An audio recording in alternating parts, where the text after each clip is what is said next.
So hello, Miss Ada. This is Fani. So let me start my presentation. But before that, I want to share my screen first.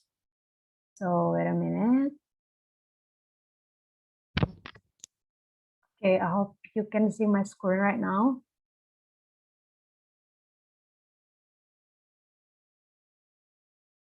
Okay.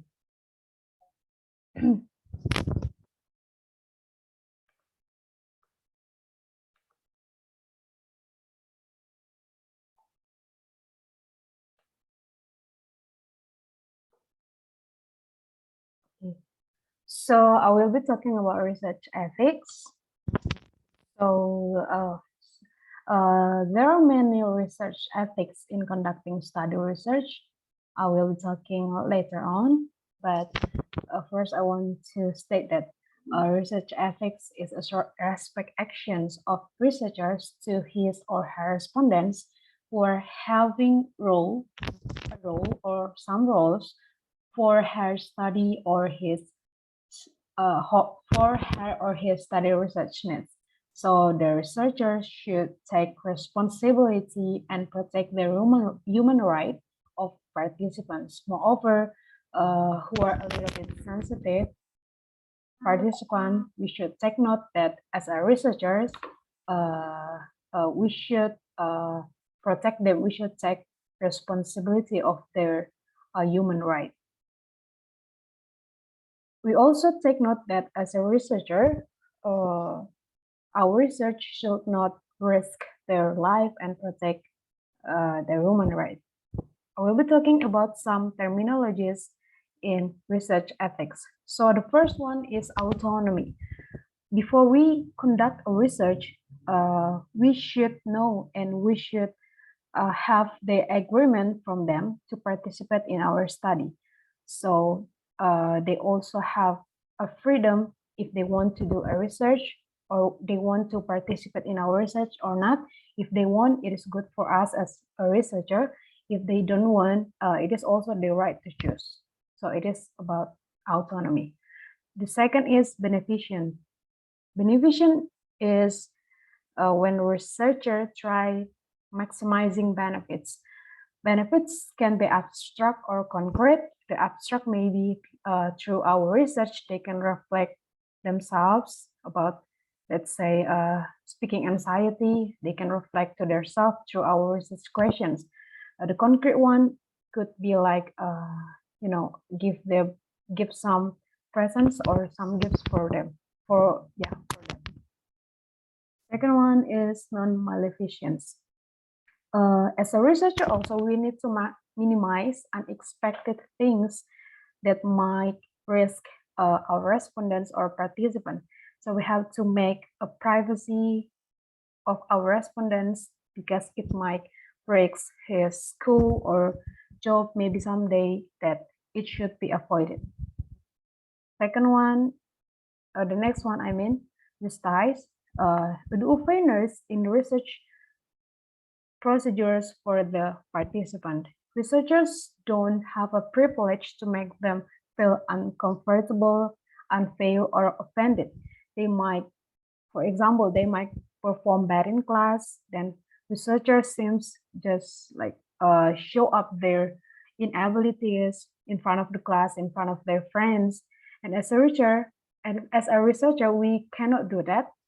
And as a researcher also, we have to prioritize our respondents' availability when they want to do the interview or the survey. Also, we need to make sure that their availability in doing the research is good. Second, the next one, the next one is voluntary participant. So we should aware that if they want to do our respondents in our research, the most important thing is their willingness to participate in research. We cannot force them badly. We cannot force them to do or to participate in our study research. Researchers should not take advantages because of their job or position that it seems respondents feel uncomfortable if they don't want to be participant of your research. So this is illegal today because this is not a good example of voluntary participant. So for example, I'm a teacher and I try to take advantages of my students. They want, please, my students, please do this research, or please do the survey, or please do the interview. As a researcher, we cannot do this because I'm a teacher. I am their teacher. I cannot really do this kind of action. So the next one is, sorry for the noisy. The next one, passive deception. So researcher don't tell about all detailed information, just tell them the important things they need to know. Sorry, I need to go to the next slide. So in some condition, this is good. We cannot tell all of them because they might not know all detailed information about our study research, but we need to give them more, the most important information about this research. For example, like we need to take, or we can keep, as a researcher, we can keep their privacy. We will not spread their privacy globally or on the internet. Next one is confidentiality. This is when a researcher must ensure participant privacy is very important to keep. This thing is very sensitive to talk because it relates to their personal life. Because as a researcher also, it is better to keep their personal life is safe, because somehow some irresponsibility people may use those data, those data for bad things. Then it might affect their personal life because of our development. So we could not share their privacy life in our report later on. The next one is pseudonymous. This is unknown respondent in our report. We cannot use their real name in our report later on. So we should make some unreal names in our report, because also again and again it talks about privacy. It might harm their privacy. So this is kind of research ethics. Next one is identifying information. Is the information that can be identified, well known by people and detailed information is obvious. So this is for some people outside that might try to read or to critique our report later on. So identifying information is also important. So its example, for the example is talking about university, because we couldn't put their real university in our report. So we should make like give detailed information, but it is not the exact university of our respondents. So for example, the university in Java or Bali or somewhere. Okay, another important thing in research ethics is informed consent and informed consent. So informed consent is about participants' agreement is crucial in our study research. That would be better if researcher gives more related information about the study. It is our job as a researcher to give them agreement informed. So it is called about informed consent, from where the respondents or participants could attach their consent of the study research volunteer. And it is good for us, a researcher, if they are free to participate in our study research. So The purpose of the form, let's talk about form consent. The purpose of the form consent is, I think this is a professional way to obtain their consent in the consent to be in further interview, perhaps asking anything related to study research questions. The form is recommended to do for further information of the participant. So the form, it is their, their availability to do if they want to do the research. So this is, I think, the good first step for doing a research. So the next one I will be talking about research ethics, example of ethical practices in quantitative and in qualitative. So talking about quantitative, I think it relates to, questionnaires. So using bahasa for questionnaire, I mean bahasa Indonesia, it is good. It is an example of ethical practices in quantitative using bahasa for questionnaire, because the participant might not able to understand all your research question if you are using full English. So I think this is a good the example of ethical practices.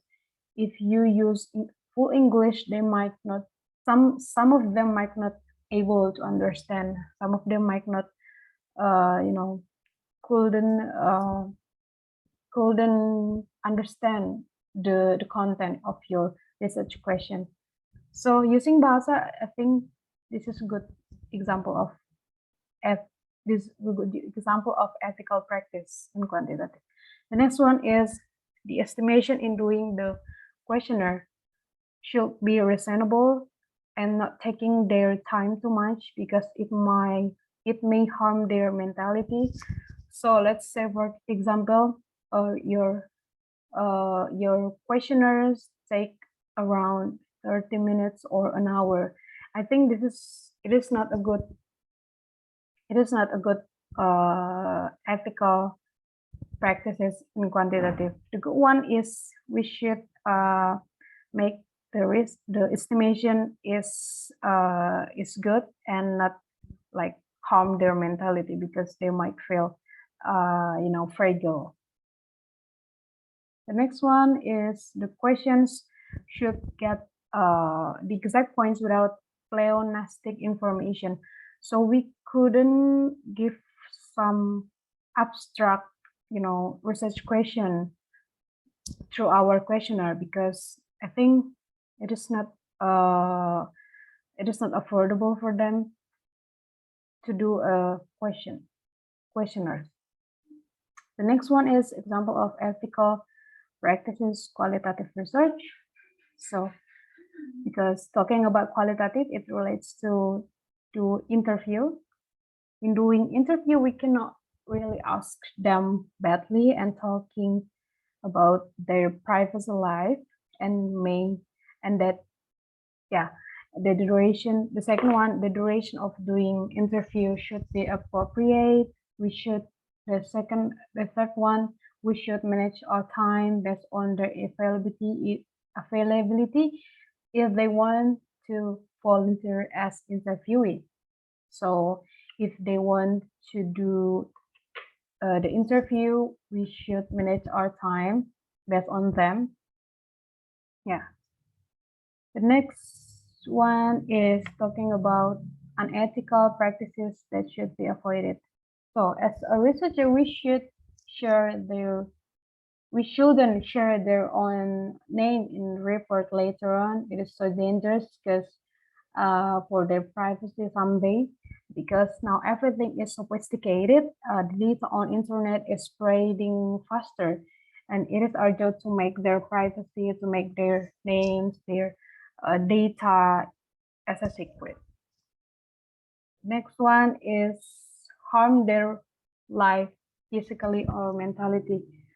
So we are responsible to protect them while their status as our participant. So I think if they are still our participant while we are doing a study research, we should be responsible of their mentality or physically while doing our study research. Okay. I think this is the end of my presentation, Miss. If I have some missed information about research ethics, please let me know. Thank you for listening till the end, and I'll end